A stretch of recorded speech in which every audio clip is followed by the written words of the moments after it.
साथ ही उनके उस बयान पर एतराज़ जताया जिसमें राहुल गांधी ने हिंदुओं को हिंसक करार दिया था। और सीधे आपको अब पुरी ले चलते हैं, जहां पर जगन्नाथ रथ यात्रा शुरू हो चुकी है और राष्ट्रपति द्रौपदी मुर्मू इस रथ यात्रा में शामिल हो रही हैं। तो भव्य रथ यात्रा, भव्य तैयारियां। राष्ट्रपति द्रौपदी मुर्मू, भगवान जगन्नाथ की रथ यात्रा आज से शुरू हो गई है, जो कि हर साल आषाढ़ मास के शुक्ल पक्ष की द्वितीया से शुरू होती हैं। और इस बार राष्ट्रपति द्रौपदी मुर्मू, सीधे दृश्य आप देख रहे हैं, इस रथ यात्रा में शामिल होते हुए।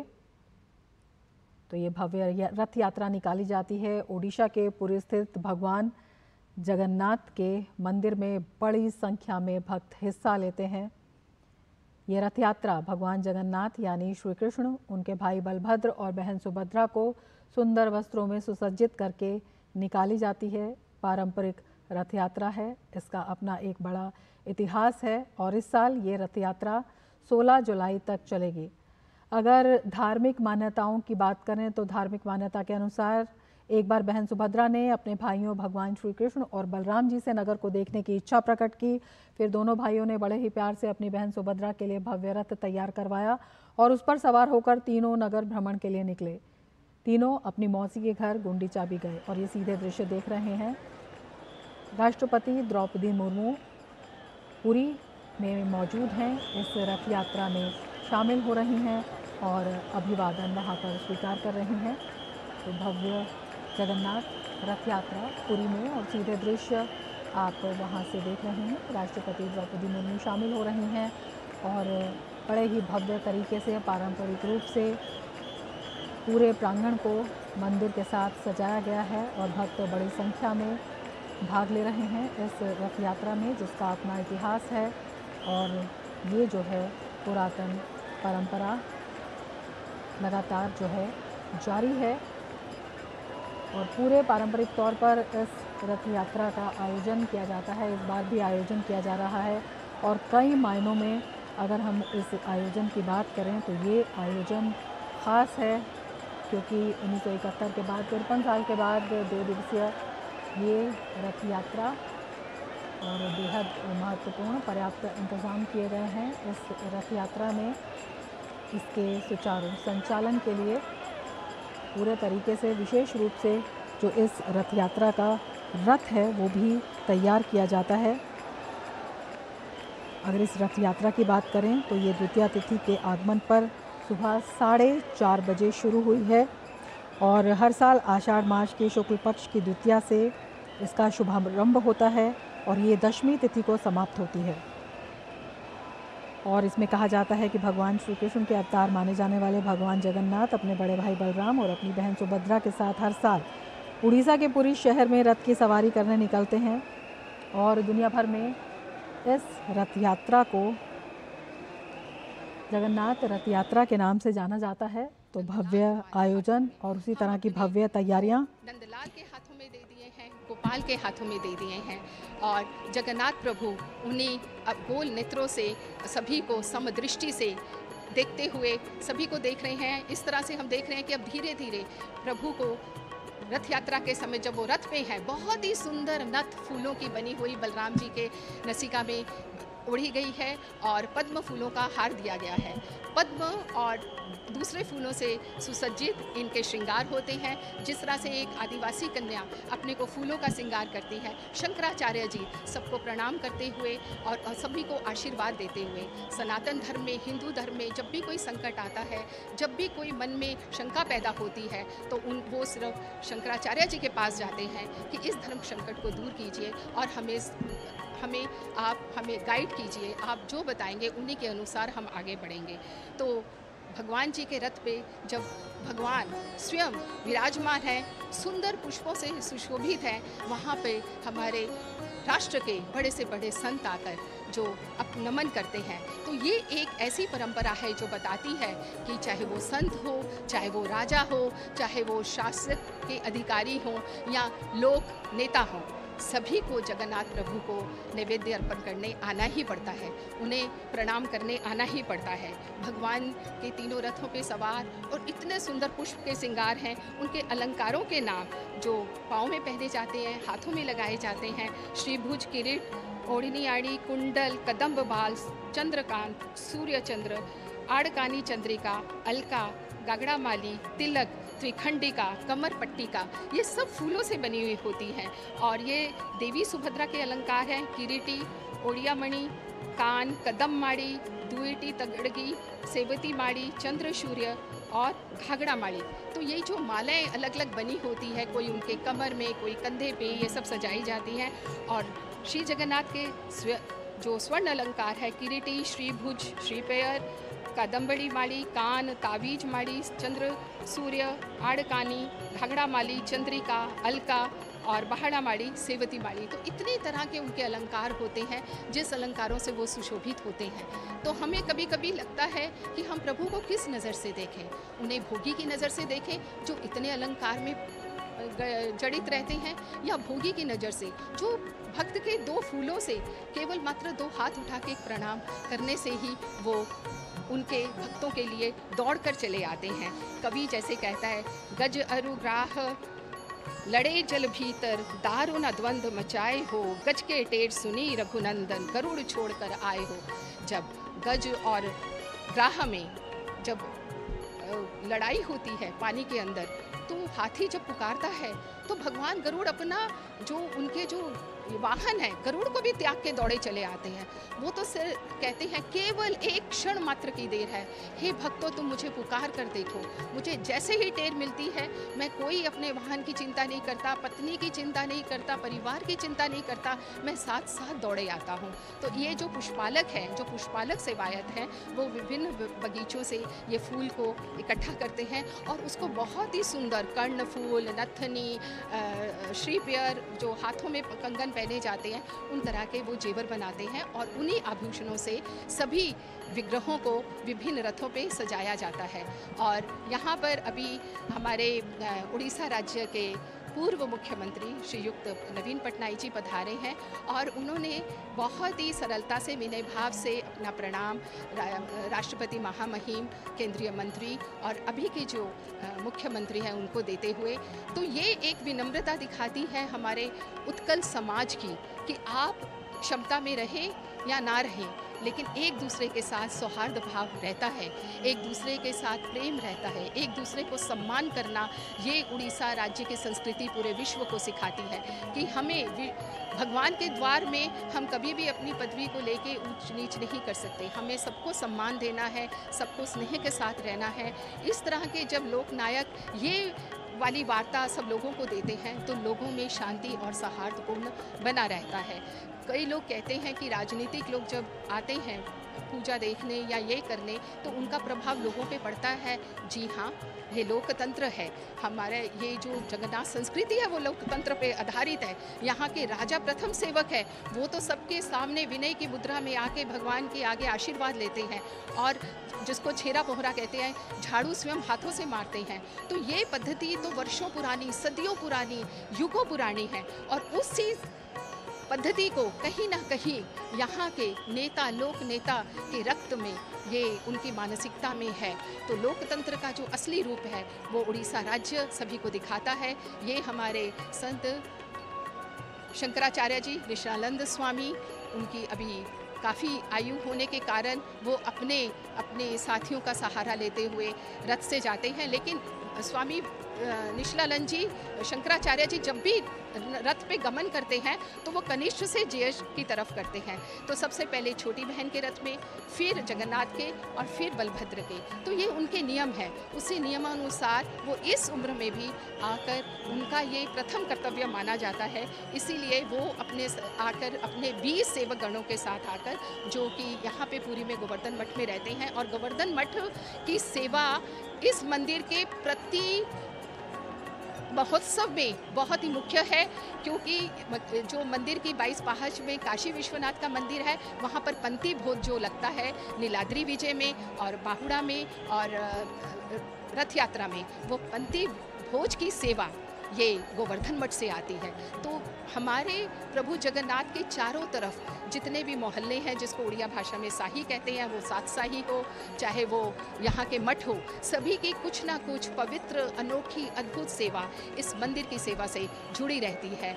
और यहाँ पर उन्हें यहाँ की जो उत्कल की यहाँ पे पुस्तक भेंट देते हुए, क्योंकि जब राष्ट्रपति स्वयं आई हैं तो स्वयं चाहते अपने हाथों से हम उनको यहाँ के जो प्रशासनिक अधिकारियों ने जो मंदिर की जो किताब निकाली है उसका उद्घाटन करने के लिए, क्योंकि ये कितना अद्भुत मिलन है जहाँ पे हमारे उप मुख्यमंत्री भी हैं, वाचस्पति भी हैं, राष्ट्रपति के साथ केंद्रीय मंत्री भी हैं, पूर्वतन मुख्यमंत्री भी हैं। इस तरह का नज़ारा कहीं और देखने को मिलेगा।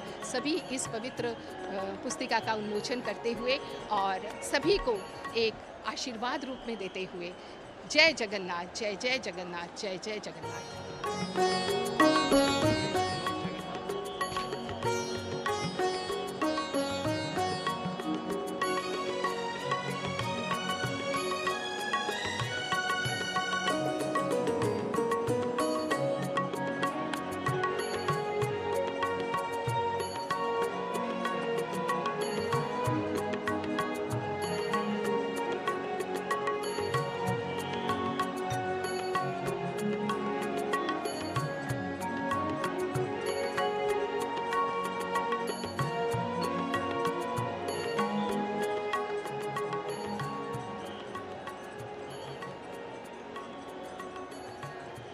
All glories to Lord Jagannath, Jai Jagannath.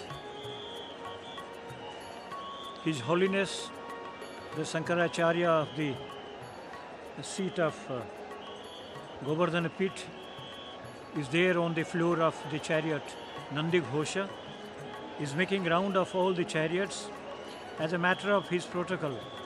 First he alighted the chariot of Goddess Subhadra and then on to the chariot here. And there is no ritual, and he doesn't do any ritual there. It's a practice that is there for hundreds of years.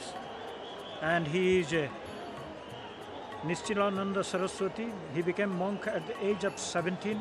He studied Vedic mathematics in Delhi, and he is, by all standards, the greatest living exponent of Vedic mathematics right now. And he is the 145th pontiff of the Govardhana Pitha. Some also call it Govardhana Matha. So 145th on the line, and he is a highly respected pontiff known for his utmost simplicity. And he is the president of Mukti Mandapa, the body of the learned Brahmins. And he is accompanied by the Danda Swamis or the Dandis. They are wielding the sticks. He comes and makes rounds on the chariots to offer his obeisance, but no rituals.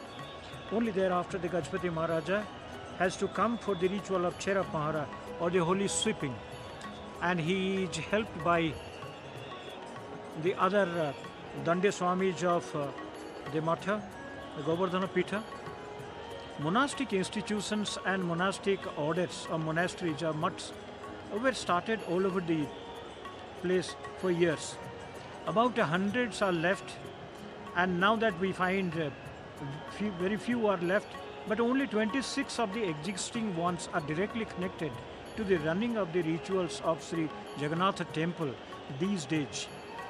And particularly the mutt or the pitha that he belongs to, Sri Nishchilananda Saraswati, they have the motto Pragyanam Brahma or Pragyanam Brahma, that is the consciousness, the divine consciousness is the only truth.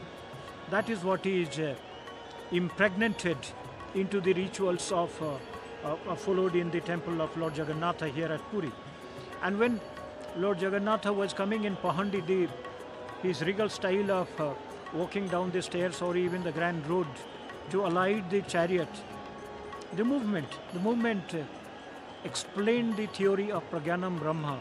There is non-duality, and Brahma is one, that is, and Brahma is not anything outside, it is the consciousness that is there in everyone. Consciousness is Brahma.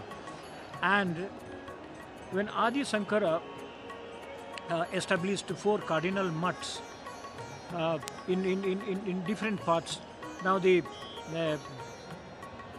Her Excellency the President of India, Srimati Draupadi Murmu, alongside His Excellency the Governor of Odisha, Sri Raghuveer Das, and also the Chief Minister of the state, Honorable Sri Mohan Maji, and the former Chief Minister of the state, Sri Naveen Patnaik, along with the Honorable Minister of State for Education, Honorable Minister of Union Government for Education, Sri Dharmendra Pradhan. They are all seated there.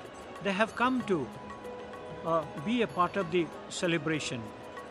And very importantly, today, on this day, particularly on this Srigundicha day, there is no state function that is allowed. Even though Lord Jagannath is not officially declared to be the state deity, but still then, it is the love of the people, it is the belief of the people, it is the practice of the people that everybody is attached to Lord Jagannath that day. The Pontiff of Govardhana Pitha has grown older definitely, but not in spirits. He is helped in the wheelchair to go in rounds of the chariots before he takes the exit to go back to Purvamanya Sri Govardhana Pitha.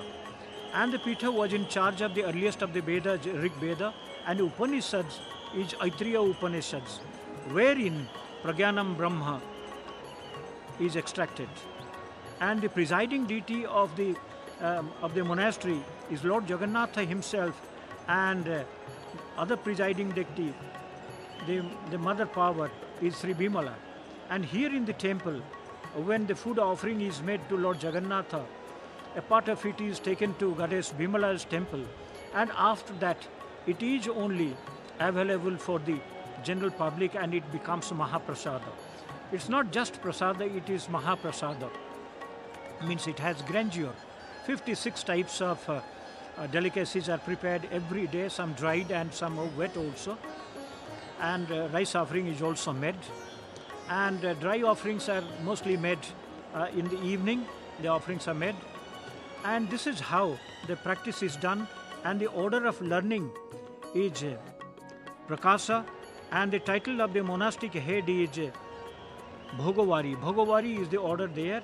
And the monks, they have a different order. There are 10 types of monks in India in Sanatan Dharma that allows. And here we have the Bana Aranya order. They belong to this Math, Sri Govardhana Matha.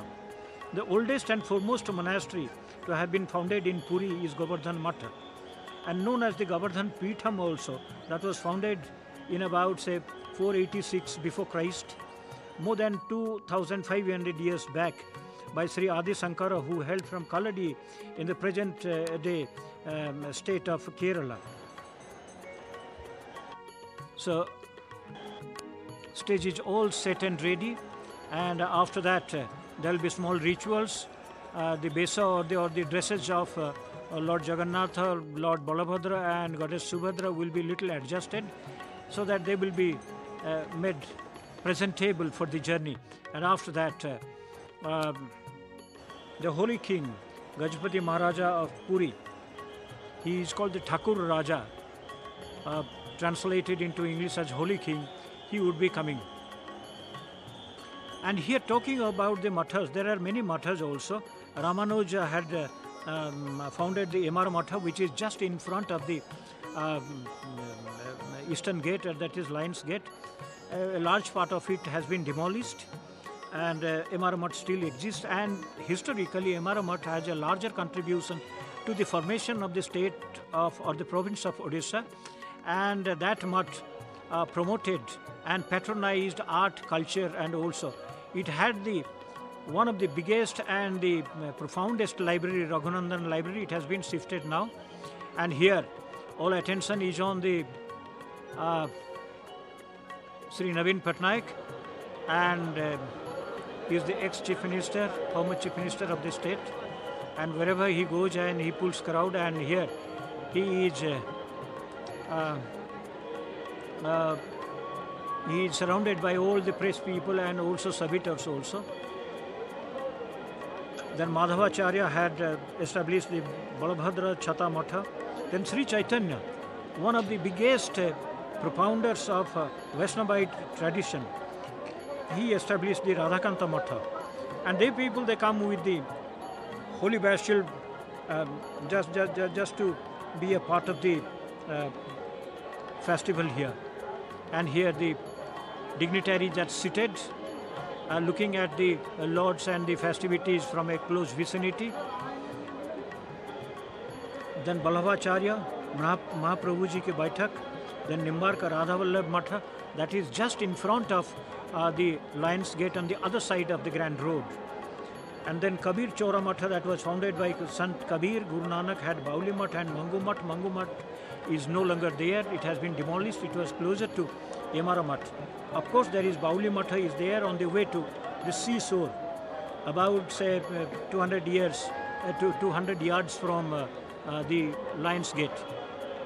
And Jayadev had Dasavatar Matha, where seated he had composed Gita Govindam, that is sung every day, every night rather, before Lord Jagannatha. And then Mirabai had come and had founded Nandini Matha.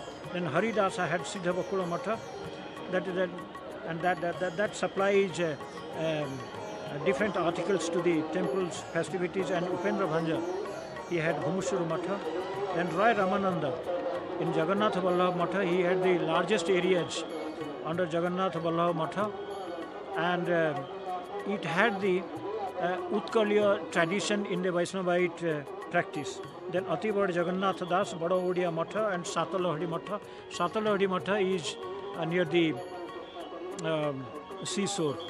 And Gajapati Maharaja is getting out of his Sri Nahara, the official residence of the Gajapati Maharaja.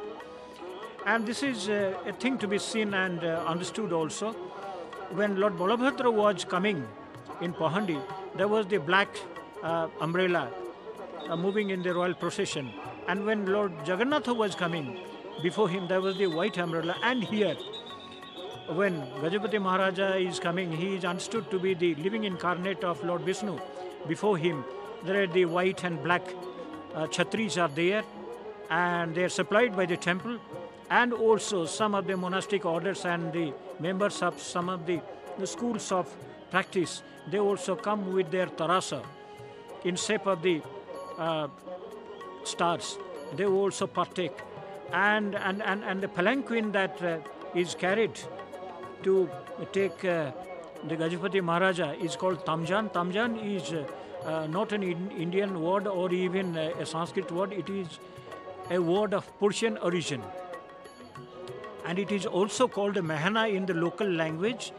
And it has got on the top of it the royal insignia, that is the blue wheel. And that, in fact, is the coat of arms. Of course, the coat of arms that he uses has got the elephant image, because he is Gajapati. He enjoys the title of Gajapati, and Gajapati has got the Gaja or the elephant symbol there.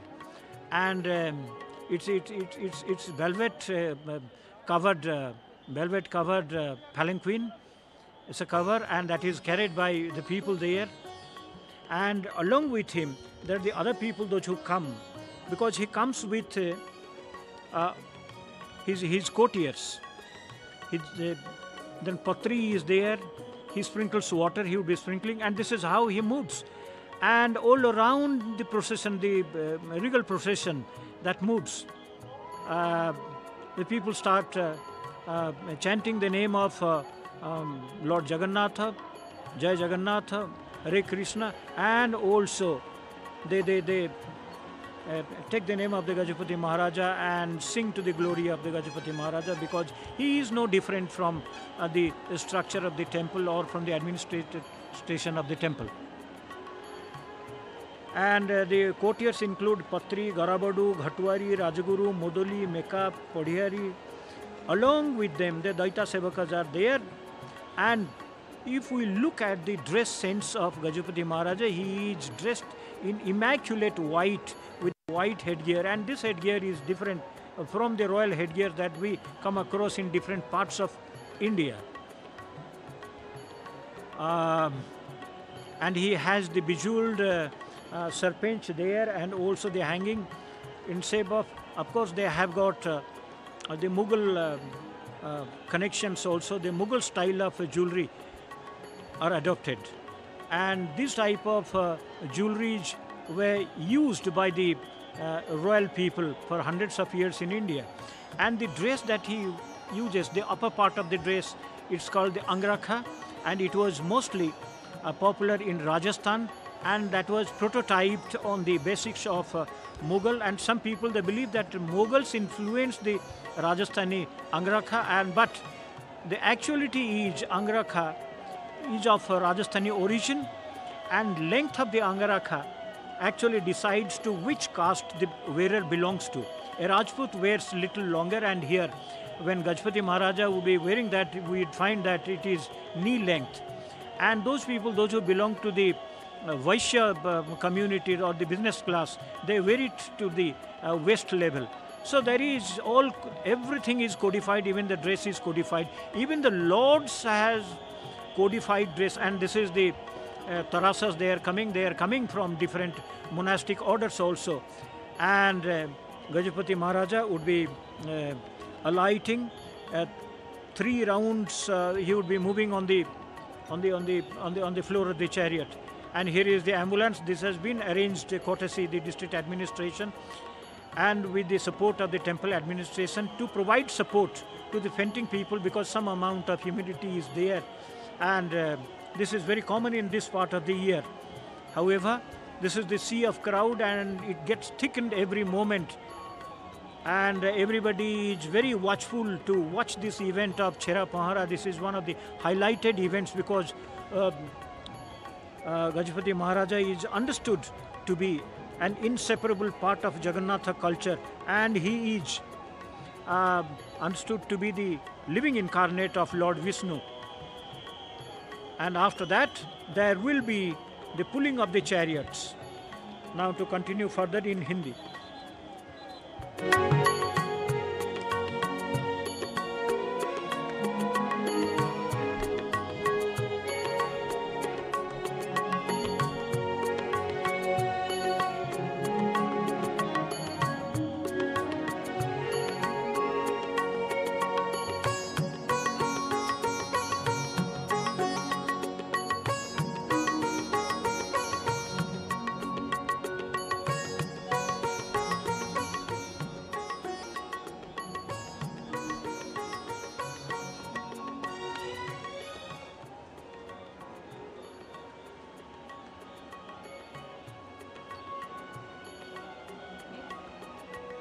सात, 8, 9 तारीखों में बहुत अधिक वर्षा होगी, लेकिन भक्ति को रोक सकना किसी चक्रवाती तूफान के बस में नहीं है।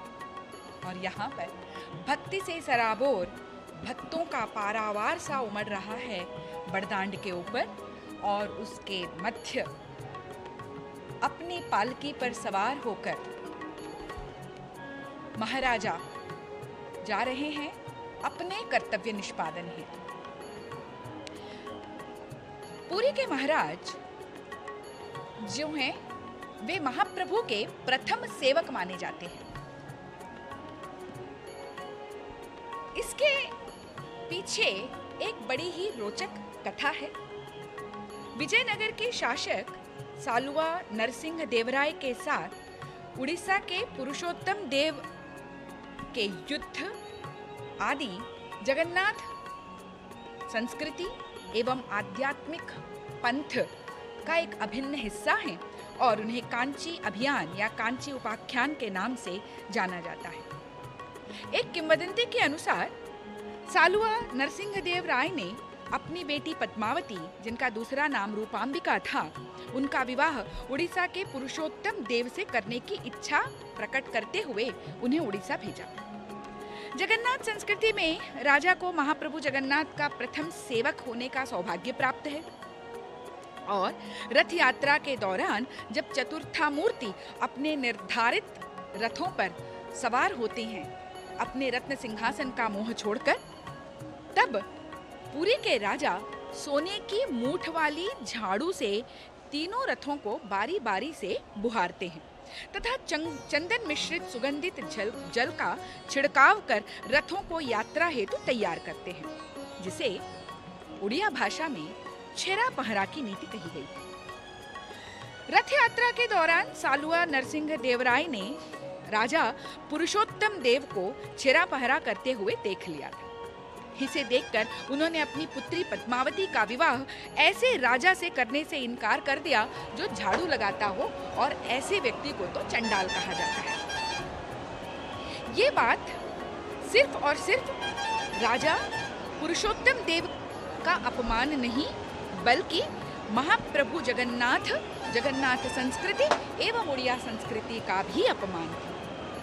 इसी वजह से राजा पुरुषोत्तम देव ने सालुवा नरसिंह देवराय के राज्य पर अपने पूरे दल बल से आक्रमण कर दिया और इस युद्ध में पराजय का मुख देखना पड़ा। उसके पश्चात वे मंदिर गए, महाप्रभु जगन्नाथ के समक्ष गुहार लगाई और कहा कि मैंने ऐसा क्या अपराध किया है जो मुझे हार का मुंह देखना पड़ा। तब अपने भक्त को महाराज ने स्वप्न दर्शन दिया और विजय यात्रा के आश्वासन के साथ युद्ध में शामिल होने की सलाह दी। महाप्रभु जगन्नाथ अपने भक्त की रक्षा हेतु अपने बड़े भाई बलभद्र के साथ सफेद और काले घोड़ों पर निकल पड़े। यहाँ पे रंगों का बड़ा सुंदर कॉन्ट्रडिक्शन हम कह सकते हैं, एक विरोधाभास सा देखने को मिलता है। महाप्रभु जगन्नाथ जी का रंग श्यामल है, नील मेघ श्यामल है, उनके रथों का रंग, उनके समक्ष जो छत्र लिया जाता है उस छत्र का रंग, और उनके घोड़ों का रंग, और जिस घोड़े पर वो सवार होकर गए कांची पर अभियान करने, युद्ध करने, इन सब का रंग सफेद। और ठीक इसके विपरीत कर्पूर गौर कुंदेंदु धवल आभा वाले बलदाऊ के रथ के घोड़े, जिस रथ पर सवार होकर वो गए, उनके समक्ष जो छत्र लिया जाता है वो सब काला। अब यहाँ पर हुआ ऐसा कि दोनों भाई अपने अपने निर्धारित घोड़ों पर सवार होकर जब युद्ध करने जा रहे थे, रास्ते में बहुत प्यास लगी और उन्होंने देखा कि एक ग्वालन दूध और दही बेच रही थी। उन्होंने दही खरीदा और जब पैसे मांगे ग्वालन ने, तो उन्होंने महाप्रभु जगन्नाथ ने अपनी मुद्रिका दी और यह आश्वासन दिया कि पीछे से राजा आ रहे हैं और वे इस धनराशि का भुगतान करेंगे। तृषा शमित होने के बाद दोनों भाई आगे निकल पड़े। थोड़े ही देर पीछे जब राजा अपने समस्त सैन्य बल के साथ आ रहे थे, तो वहां पर उस ग्वालन ने रोक लिया और मुद्रिका को दिखाते हुए धन की इच्छा की, धन की मांग की। राजा समझ गए कि इस बार उन्हें विजयी होने से कोई नहीं रोक सकता। वे आगे गए और कांची विजय करके लौटे। अब जब विजय करके लौटे तो महाराज ने उन्हें कांची गणेश, रत्न सिंहासन और पद्मावती तीनों को दिया। रत्न सिंहासन पर महाप्रभु विराजते हैं और कांची गणेश का मंदिर भीतर बेड़ा में, अर्थात महाप्रभु के मंदिर के ठीक पीछे में है, जहाँ पर नित्य प्रति उनका पूजन होता है। और पद्मावती के विवाह की जब बात आई तो फिर राजा अभी भी अपने भीतर अपमान की ज्वाला लिए हुए थे, इसीलिए उन्होंने कहा अब इनका विवाह तो चंडाल से ही करेंगे। मंत्री ने अपनी सूझबूझ दिखाई, पद्मावती को रथ के पास लेकर आए और उन्होंने कहा इनसे बड़ा और कौन हो सकता है जो महाप्रभु के रथों को गुहार रहे हैं। और इस तरह से पद्मावती के साथ उनका विवाह हो गया। कांची अभियान निश्चित रूप से महाप्रभु जगन्नाथ की संस्कृति और महाप्रभु के इतिहास के साथ एक बहुत ही सुंदर, कलिंग के इतिहास के साथ एक बहुत ही सुंदर संबंध रखता है। यहाँ पर छेरा पहरा की नीति संपादित करने के लिए महाप्रभु के प्रथम सेवक महाराज यहाँ पर उपस्थित हैं। छेरा पहरा के अंतर्गत बहुत सारे सेवक हैं जो अपना अपना कार्य निष्पादन करते हैं। अगर इन सेवाओं की बात करें तो फिर श्री मंदिर के सेवक समाज में जो कार्यों का जो विभाजन है श्रम विभाजन है वो निश्चित रूप से एक उदाहरण प्रस्तुत करता है। हर एक कार्य को करने के लिए अलग अलग सेवक नियोजित हैं। उस कार्य को कोई और नहीं करता, इसीलिए इतने सारे सेवक यहाँ पर रथों के ऊपर भी दिखाई दे रहे हैं। हर एक काम को करने के लिए अलग अलग सेवक हैं। और मादला पांजी में उल्लेख है कि राजा अनंग भीमदेव ने 36 नियोग अर्थात 36 सेवाओं की बात की है और ये 36 प्रकार के सेवक हैं और इनमें भी जो है अंतर्भेद हम कह सकते हैं और इनके अंतर्गत भी बहुत सारे अलग अलग सेवक हैं। एक एक सेवा के अंतर्गत भी, जैसे चुनरा सेवक हैं तो अलग अलग चुनरा सेवक वो जो मंदिर के ऊपर पतित पावन पताका को लगाते हैं, तो चुनरा सेवक के इस सेवा के अंतर्गत भी जो सेवक हैं उनके भी अलग अलग कार्य जो हैं तय हैं। यहाँ पे देखिए महाराज जो हैं आरती कर रहे हैं बलदाऊ की और इसके बाद फिर वे एक एक करके अलग अलग रथों में जाएंगे और वहाँ पे छेरा पहरा की नीति जो है संपादित करेंगे। अब इस छेरा पहरा की नीति को संपादित करते समय जो है कहालियाँ आरंभ एवं अंत में कहाली बजाते हैं, विजय कहाली कि कार्य का प्रारंभ हुआ और कार्य का समापन हुआ। पीछे हम देख सकते हैं कहाली पकड़कर खड़े हुए हैं। राजगुरु छेरा पहरा के उपकरणों को मंत्रों से संस्कारित करते हैं और उसके बाद गराबड़ू राजा के हाथ प्रक्षालन के लिए जो है और अलग अलग अवसरों पर जब जल की आवश्यकता पड़ती है छेरा पहरा नीति में, वे जल के पात्र को लिए हुए होते हैं। भंडार में का सोने का पात्र, कर्पूरदानी, ताम्र पात्र, सोने की मूठ वाली झाड़ू, सोने का दंड, अलट चामर आदि को भंडार से लाने का उनका दायित्व है। उनको स्वीकार कर उनका प्रयोग करने का दायित्व दूसरे सेवकों का है। दयना माली फूल मालाएं, फूल आदि लेकर आते हैं। जिस प्रकार से यहाँ पे भंडार मेकाप जो है भंडार घर से अलट चामर आदि लेकर आए तो हैं, लेकिन महाराज जो है यहाँ पर महाप्रभु की चामर सेवा कर रहे हैं। और उसी तरह से घटुआरी चंदन का घोल, चंदन और अन्य सुगंधित पदार्थों से मिश्रित जल आदि की व्यवस्था यहाँ पर करते हैं। श्रम विभाजन इतना सुंदर यहाँ पर होता है कि कभी भी किसी के भी मन में कोई काम छोटा या बड़ा नहीं आता। इसका सबसे बड़ा उदाहरण तो हमारे समक्ष है कि महाराज स्वयं तीनों रथों को सोने की मूठ वाली झाड़ू को पकड़कर बुहारते हैं। चामर के बाद अब देखिए यहाँ पर पंखा चला जा रहा है और एक के बाद एक रीति नीतियाँ जो छेरा पहरा से संबंधित है वो संपादित की जाएंगी। वे इसके पश्चात कर्पूरदानी आप पीछे देख रहे हैं कि प्रज्वलित की जा चुकी है, उसमें से कर्पूर की सुगंधी जो है बाहर आ रही है। पूरी क्षेत्र में जब हम जाएं, विशेष करके रथ यात्रा के दौरान, तो एक बहुत ही अद्भुत छटा, बहुत ही अद्भुत सुगंधी चारों तरफ पवन में होती है। कहीं पर कर्पूर की सुगंधी है, कहीं पर तुलसी और दयना की सुगंधी है, कहीं पर चंदन की सुगंधी है और कमल के पुष्पों की सुगंधी है। अलग अलग प्रकार की सुगंधी से जैसे सारा का सारा वातावरण जो है महकता रहता है। तो यहाँ पर अब धीरे धीरे एक रथ में छेरा पहरा की नीति करने के बाद महाराज दूसरे रथ में जाएंगे। सबसे पहले जो है अब देखिएगा आप छेरा पहरा की नीति यहाँ पर संपादित होगी कि किस प्रकार से सबसे पहले पुष्पों का छिड़काव रथ के चारों ओर किया जाता है।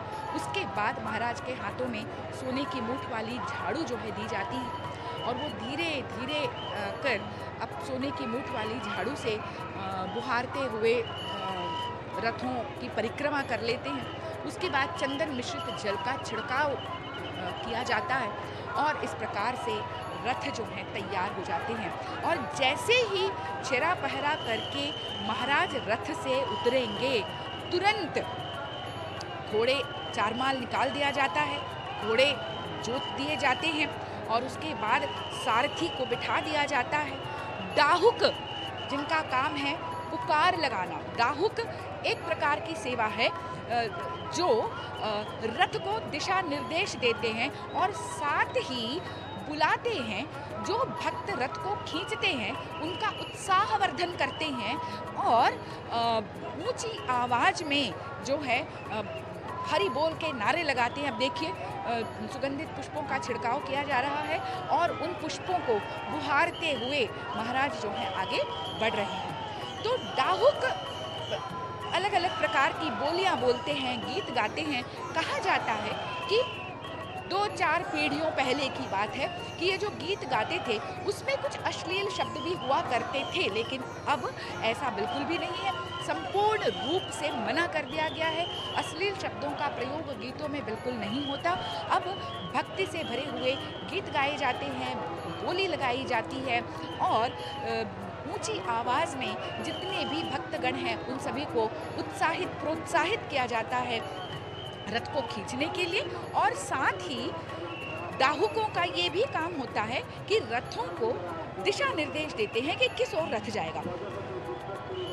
देखिए किस तरह से महाराज जो हैं धीरे धीरे बुहार रहे हैं चारों तरफ, रथ के चारों तरफ, और उसके बाद चंदन मिश्रित जल का छिड़काव भी किया जाएगा। और ये परंपरा पूरे विश्व में जहाँ कहीं भी रथ यात्रा होती है वहाँ पर ये इस परंपरा का पालन होता है।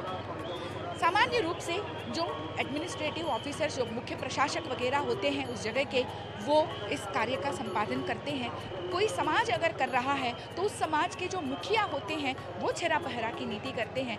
कितने विनत भाव से देखिए महाराज यहाँ पर छेरा पहरा की नीति कर रहे हैं और उनके सफ़ेद वस्त्र जो है हर तरह के राग द्वेष आदि से और अपने राजसी ठाट भाट और जो रजस है राजा होने का, उन सभी से दूर श्वेत वस्त्र जो कि संपूर्ण रूप से सत्व का प्रतीक है, सात्विकता का प्रतीक है, सात्विक भावों से भरे हुए, निश्चल पवित्र भावों से भरे हुए विनत भाव से उन्होंने छेरा पहरा की नीति की है।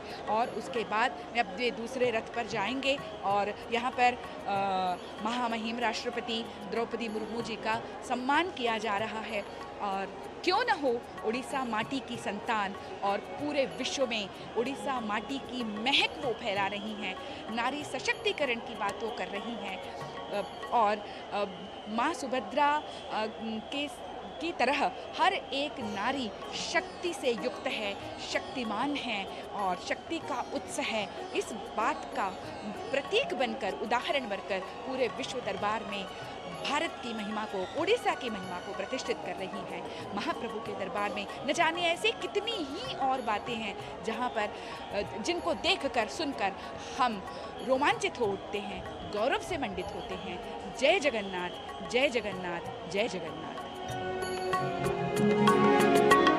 नवकोटि कर्नाटोत्कल वर्गेश्वर वीराधिवीरवर क्षत्रिय कूल धूमकेतु संग्राम सहस्रबाहु श्री गजपति दिव्य सिंह महाराज वर्तमान तालध्वज रथ पर सेवा दे रहे हैं। महाप्रभु की ये साक्षात परम और प्रधान सेवक हैं।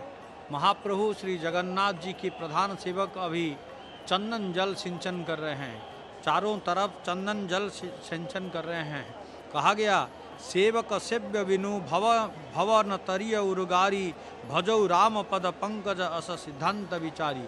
ये निश्चित रूप से सेवक सेव्य भाव से भगवान की परम सेवक, प्रधान सेवक सेवा दे रहे हैं।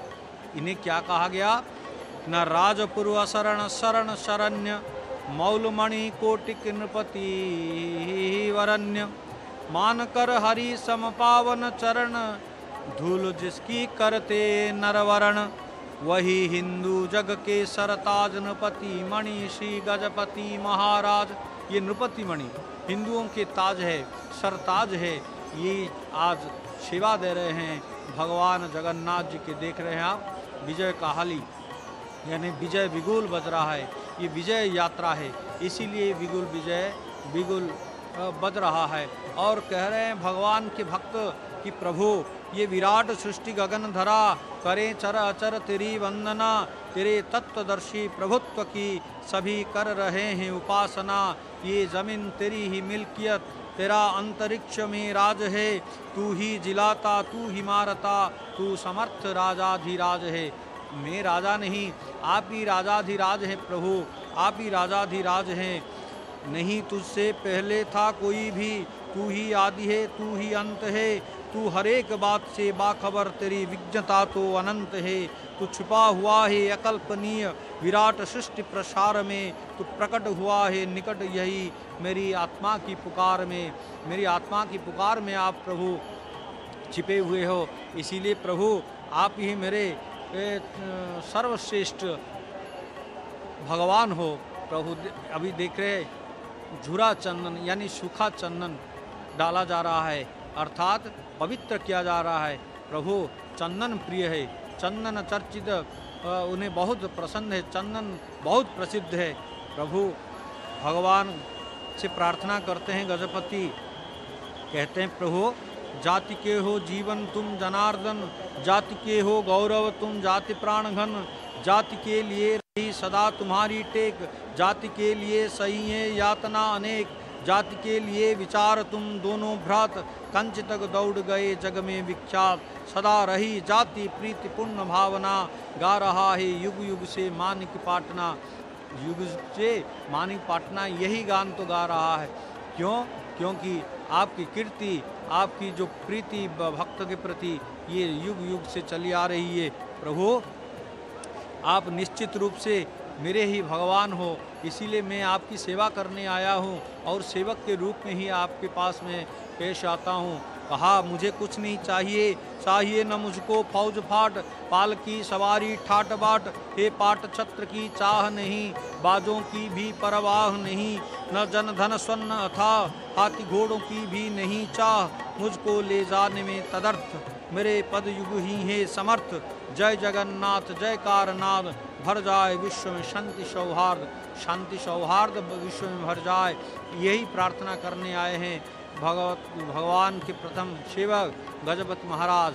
ये समग्र विश्व को वसुधैव कुटुंबकम के रूप में सोचते हैं और भगवान की इसी रथ पर सेवा दे रहे हैं। कहा प्रभु आप दयालु हो, मैं दीन हूँ, आप दानी हो, मैं भिखारी हूँ, तू दयाल दीन हो, तू दानी हो भिखारी, हूँ प्रसिद्ध पातकी, तू पाप पुंजहारी। देख रहे हैं हस्त प्रक्षालन करने के बाद, अभी रथ परिक्रमण करने के बाद अभी जा रहे हैं, पयमाल लेकर के आएंगे, भगवान से निवेदन करेंगे जगत के कल्याण के लिए, फिर उनसे विदा लेंगे। महाप्रभु जगदीश्वर जगन्नाथ के अग्रज के कहा गया, कहते हैं प्रभु नाथ तू अनाथ को अनाथ कौन मोसो, मो समान आरत नहीं आरती हर तोसो, ब्रह्म तू हूँ जीव तू है ठाकुर हूँ चेरो, तात मात गुर सखा तू सब मिति है तू मेरो, तो ही मोहि नाथ अनेक मानिए जो भावे, ज्यों त्यों तुलसी कृपालु चरण शरण पावे। आप जो चाहे मुझे जहाँ रखें, जिस प्रकार रखें, आपकी कृपा हो प्रभु, आपकी इच्छा हो प्रभु, लेकिन आप मेरे माता पिता गुरु सखा सब विधि मैं तो मानता हूँ, लेकिन आप जो माने वही सही। इस तरह पैमाल लेते हुए भगवान को अंतिम प्रणाम करते हुए इसी रथ से उतरेंगे और अग्रज से अनुज की तरफ ये सेवा प्रदान करेंगे। कहा प्रभु आपकी सेवा क्यों करेंगे? न सवे मनः कृष्ण पदारविंदयो प्रवाचंसी वैकुंठ गुणानुवर्णने, करो हर मंदिरमर्जना विष्णु सुक्तिंचकाराच्युत सत्कथोदय। ये जो मन है केवल आपके पदारविंद में देख रहे, ऊर्ध्वभाव हो करके भक्तों के प्रणाम को स्वीकार करते हुए, प्रभु आप जगत के नाथ हो, जगन्नाथ हो, लेकिन मैं आपके नाम से परिचित हो जाता हूँ प्रभु। आप मेरे दिलदार तुम हो, यार तुम हो, दिलरुबा तुम हो, यह सब कुछ है मगर मैं कह नहीं सकता कि क्या तुम हो। आप क्या हो मैं नहीं कह सकता, लेकिन तुम्हारे नाम से सब लोग मुझको जान जाते हैं। मैं वह खोई हुई चीज़ हूँ जिसका पता तुम हो। आपके नाम से मैं जाना जाता हूँ प्रभु। प्रभु आप निश्चित रूप से मेरे ही प्रभु हो, इसीलिए मुझे और कुछ नहीं चाहिए। न वही प्रत्यराज्यम न च कनक माणिक्य विभवम, न याचहम रम्यांग सकल जनकाम्याम वरबधुम, सदा काल काले प्रमदपतिना गीत चरितो। जगन्नाथ स्वामी नयन पथगामी भवत में, यानी मांगता नहीं मैं राज्य न ही स्वर्ण धन धान्य मणि, मांगता भी नहीं मैं सबके समान सुंदर रमणी, सदैव देव देव महादेव स्तुति करते हैं तुम्हारे, प्रभु जगन्नाथ नयनों के पथ दर्शन दीजिए मेरे। प्रभु की सेवा देने के बाद, बड़े भाई को सेवा देने के बाद अभी अग्रसर हो रहे हैं दूसरी सेवा के लिए। महाप्रभु श्री जगन्नाथ जी के रथ पर अभी सेवा प्रदान करेंगे, क्योंकि ये सेवा अग्रज से, ज्येष्ठ से कनिष्ठ की तरफ होता है, इसीलिए अभी नंदी घोष रथ पर विराजमान होने जा रहे हैं। जगन्नाथ की ये प्रथम सेवक कहते हैं, प्रभु न भोग न योग न चाहिए कुछ पूजा विधि, दया का सागर जग कहता है जिसे दया निधि, तार देता उसके शरण में जो भी जब आता है, कलयुग में वह श्री जगन्नाथ कहलाता है। आप कलयुग के नाथ हो, आपके शरण में आने से मुक्ति मिलेगी, आपके शरण में आने में भक्ति मिलेगी, इसीलिए धर्म अर्थ काम मोक्ष की भावना लेकर के हम यहाँ पधार रहे हैं, भक्त पधार रहे हैं, और मैं भी उसी में से अलग नहीं हूँ प्रभु। ये गजपति महाराज जो कि अत्यंत ज्ञानी गुणी संपन्न व्यक्ति हैं, व्यक्तित्व के धनी है, कहा जाता है गजपति। निश्चित रूप से महाप्रभु ये वंशानुक्रमी की है ये सेवा। इस गजपति परंपरा का प्रारंभ कब से हुआ, इसमें तो मतांतर अवश्य हैं। गजपति राजागण 4 नामों से जाने जाते हैं, श्री श्री रामचंद्र देव, श्री श्री मुकुंद देव, श्री श्री वीर केशरी देव, श्री श्री दिव्य सिंह देव, इस प्रकार 4 नामों से जाने जाते हैं। परंपरा के अनुसार एक के मृत्यु के बाद दूसरा गजपति उपाधि में भूषित होते हैं, साथ में नया नाम धारण करते हैं। दूसरी तरफ चारमाल खोला जा रहा है, क्योंकि अभी इसके बाद रथ खींचने का काम है और रथारूढ़ हो रहे हैं भगवान जगन्नाथ के प्रथम आदि सेवक। गजपति की तरह उनकी धर्म पत्नियों के नाम भी बदल जाते हैं, उनके नए नाम के साथ पट्ट महादेवी उपाधि जुड़ जाती है। यह गजपति सेवा वंशानुक्रमिक है और इसका उत्तराधिकारी केवल पुरुष ही हो सकते हैं। आपको बता दें कि गजपति महाराज श्री मंदिर परिचालना कमेटी के अध्यक्ष भी होते हैं। ये इन्हें चलत विष्णु भी कहा जाता है। महाप्रभु जगन्नाथ जी के दरबार में पहुंच गए श्री श्री गजपति सिंहदेव, दिव्य सिंहदेव। कहा, प्रभु हम सेवक तुम जगत उद्धार, नमो नमो तुम्हें बारंबार। आपको बारंबार हम प्रणाम करते हैं। अभी प्रणाम की मुद्रा में कहा गया, प्रभु छेरापहरा की जो सेवा है, छेरापहरा ज्येष्ठ से कनिष्ठ क्रम में होता है। हमने कहा ये क्रम दर्शन, राजनीति, वंदापना, पुष्पांजलि, कर्पूर आरती, फिर चंवर सेवा और अंत में व्यजन सेवा, ये क्रम है। तो दर्शन में, दर्शन तुम्हारे देवन दुर्लभ, हमको भयो सो अति ही सुलभ। आपका दर्शन हमें बड़ा सुलभ हो गया है प्रभु। इस नर जीवन में, इस मृत्यु लोक में आपका दर्शन कर हम कृतार्थ हो रहे हैं, क्योंकि जिन ठाकुर को दर्शन कियो जीवन जन्म सफल कर लियो। जीवन जन्म सफल हो जाता है। गजपति महाराज महाप्रभु को प्रथम प्रणाम कर गरावड़ू सेवक से हाथवाणी लेकर हाथ साफ करने के बाद न्यूछाली होकर पुष्पांजलि अर्पण करते हैं। सोने की आरती में कर्पूर देकर गजपति जी आरती करते हैं। फिर राजगुरु सोने के झाड़ू का संस्कार कर गजपति जी को देते हैं, जो कि इसके बाद दयानामली सेवक चांदी के पात्र में श्वेत सुगंधित सुमन भंडार मेकाब को देते हैं। भंडार मेकाब उसे रथ की वेदी पर डालते जाते हैं और गजपति महाराज सोने की झाड़ू से उसे साफ करते जाते हैं। अभी देख रहे हैं आप भगवान जगन्नाथ के सामने प्रणिपात करते हुए महाप्रभु के चलत सेवक, चलत विष्णु के रूप में जिन्हें जाना जाता है। विजय बिगुल बज उठा, अभी सेवा प्रदान की जा रही है।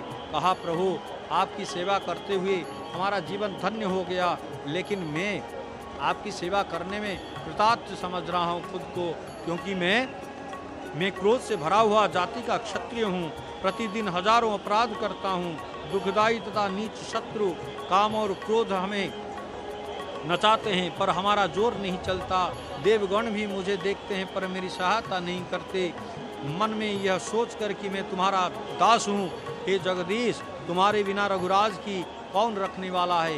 ये रघुराज महाराज रघुराज रीवा नरेश थे। महाप्रभु के शरण में आकर के ये जगदीश शतकम एवं जगन्नाथ शतक ने लिखा था। कहा, प्रभु जाति को क्षत्रिय अमर्ष भरो, करो रोज ही में अपराध हजारों, काम और क्रोध दुरासद शत्रु नचावत नीच न जोर हमारो, देवों देखें करे न सहाय विचारी मने, मोहि दास तिहारो, हा जगदीश तुम्हें विनको, रघुराज की लाजो राखन वारो।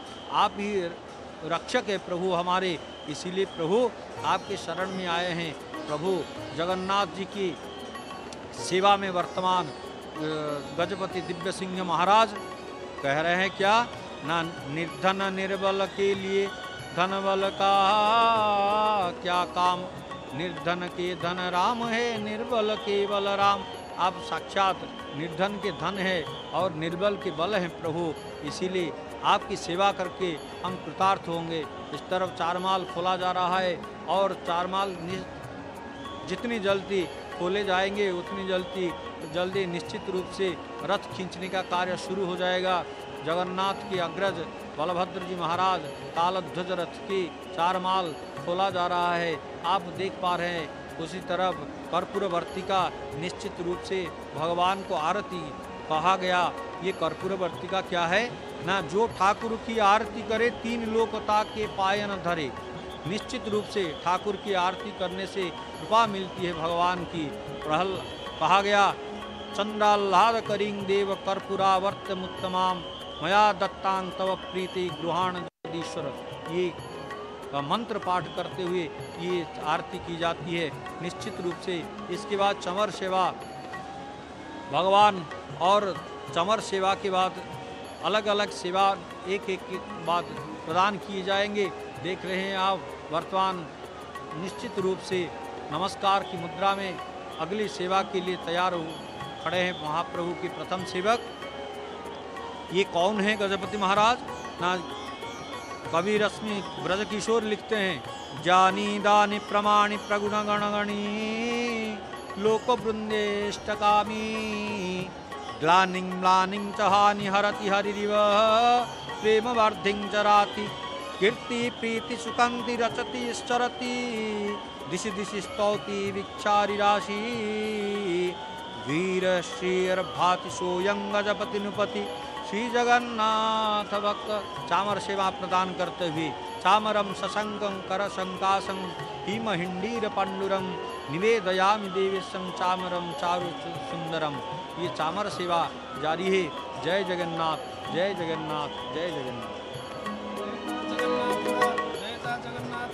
जयता जगन्नाथः रक्ताम्भोरुहदर्पभञ्जन महासौन्दर्य नेत्रद्वयं, मुक्ताहार विलम्बि हेम मुकुटं रत्नोज्ज्वलत कुण्डलं, वर्षामेघ समान नीलवपुषं ग्रवेयहारान्वितं, पार्श्वे चक्रधरं प्रसन्नवदनं नीलाद्रिनाथं भजे।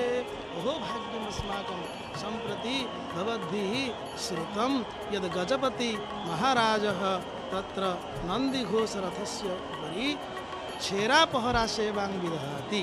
तत्र स्थानीयभाषया छेरापहरा इति शब्दद्वयं भवति।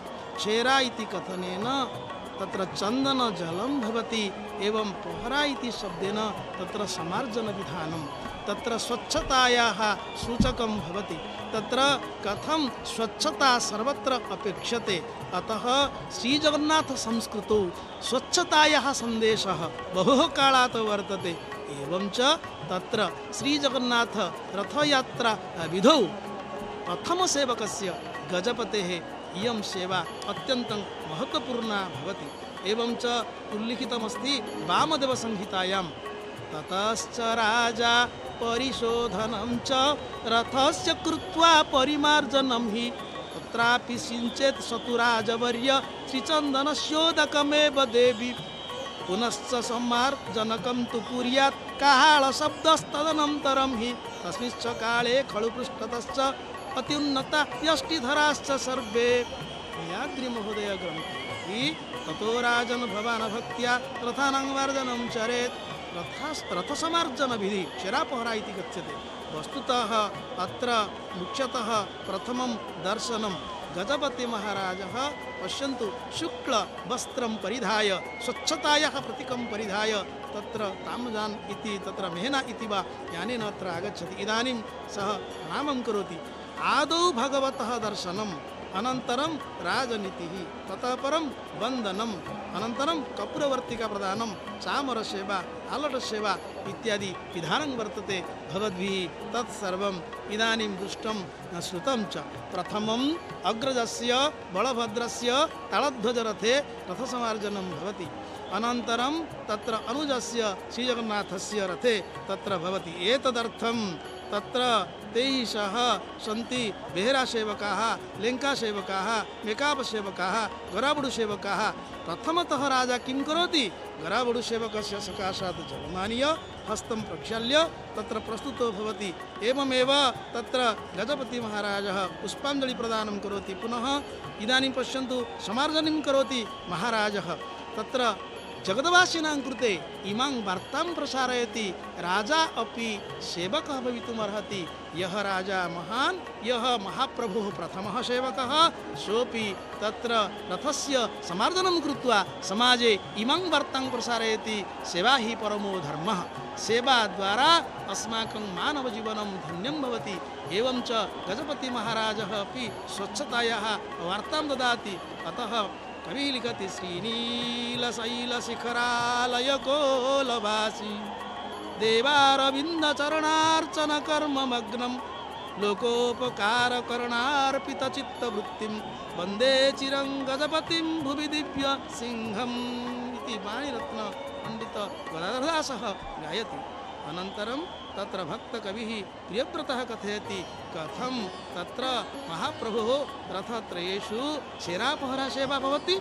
तत्सन्निधौ सकललोकसमानधर्मा तुच्छावचो न खलु भेदविभावनास्ति। तस्मात् स्वयं गजपतिश्च सहर्षमत्र तालध्वजादि रथवृन्दमिहैव मार्ष्टि। गजपति महाराजः रथत्रयस्य समार्जनं करोति, जगति वार्तां प्रचारयति। अत्र कोऽपि उच्चः नास्ति, कोऽपि नीचः नास्ति। अत्र भगवतः पुरतः सर्वे समानाः भवन्ति। अतः श्रीजगन्नाथस्य रथयात्रा अपि समाजवादस्य प्रचारं करोति, समाजवादस्य वार्तां प्रसारयति। सर्वे समानाः। एवं च सेवा हि परमो धर्मः। अत्र पश्यन्तु अन्तः रथे या चारमालव्यवस्था आसीत्, इदानीं तस्य उन्मोचनं जातम्। इदानीम् अश्वाः प्रतीक्षमाणाः सन्ति। अश्वानां बन्धनं रथे भविष्यति। यावत् शीघ्रम् अश्वानां बन्धनं भविष्यति तावत् शीघ्रं रथस्य आकर्षणं भविष्यति इति भवन्तः जानन्तु। तत्र रथसमार्जनविधौ शेरापहराविधौ तत्र यः भवति दयणासेवकः सः शुक्लपुष्पं ददाति। अग्रे अग्रे तत्र भण्डारमेकाप तत्र रौप्यपात्रे तत्सर्वं धारयति। अनन्तरं राजगुरुसेवकः तत्र अस्ति। मुदुलिसेवकः सकाशात् सुवर्णसमार्जनम् आनीय ददाति, संस्कारपूर्वकं ददाति गजपतेः हस्ते। एवं च तत्र यः अस्ति भण्डारमेकापः सः शुक्लपुष्पाणि अग्रे अग्रे पातयति। गजपतिमहाराजः सुवर्णसमार्जनं स्वीकृत्य तदेव परिष्कृत्य गच्छन् अस्ति। एवं भटुवारिसेवकः भवति, सोऽपि तत्र रौप्यपात्रे यत् चन्दनजलमस्ति तदेव पातेन गच्छति इति तत्र क्षेरापहरानीतिः अस्माभिः तत्र अदृश्यते।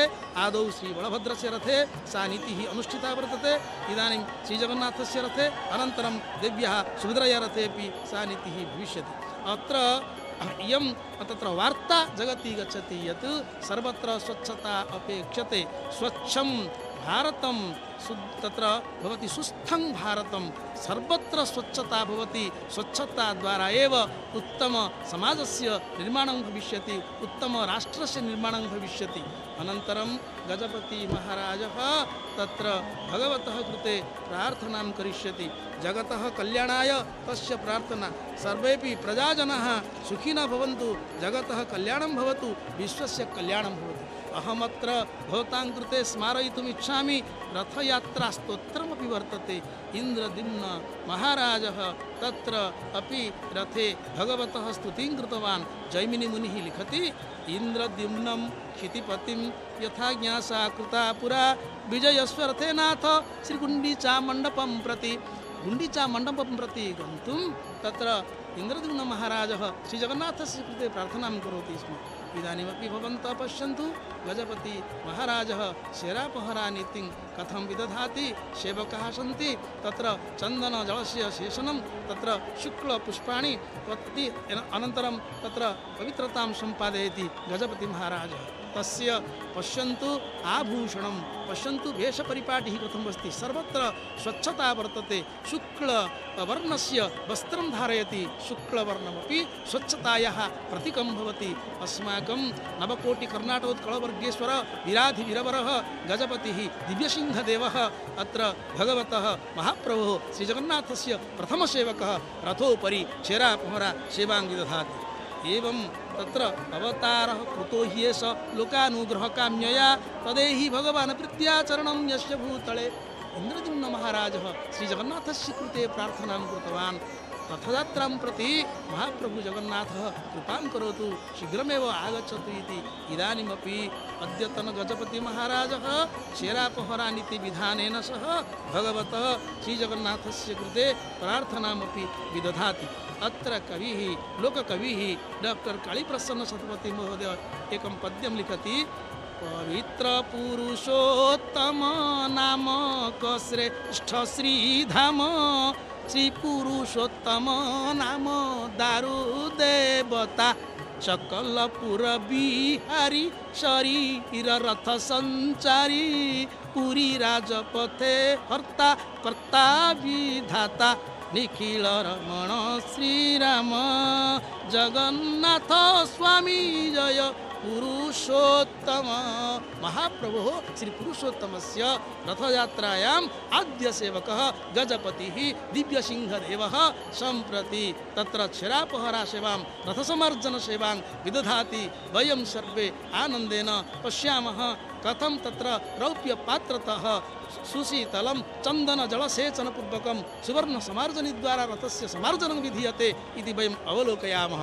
आद्य सेवकवराय श्रीदिव्यसिंहदेवाय नमोस्तु श्रीगजपति महाराजाय रथत्रय मार्जनाय गर्वाहंकार नाशाय राजवेश सुशोभित प्रणहतकाय वांछित मंगल हृदय स्वर्ण समार्जनी कर हे जय जय हे गजपति दिव्यसिंहदेव महाराज भगवान् रथत्रयस्य समार्जनं कृत्वा जगति स्वच्छतायाः वार्तां प्रसारयति। सर्वे स्वच्छाः भवन्तु, सर्वत्र स्वच्छता सम्पादनं भवतु।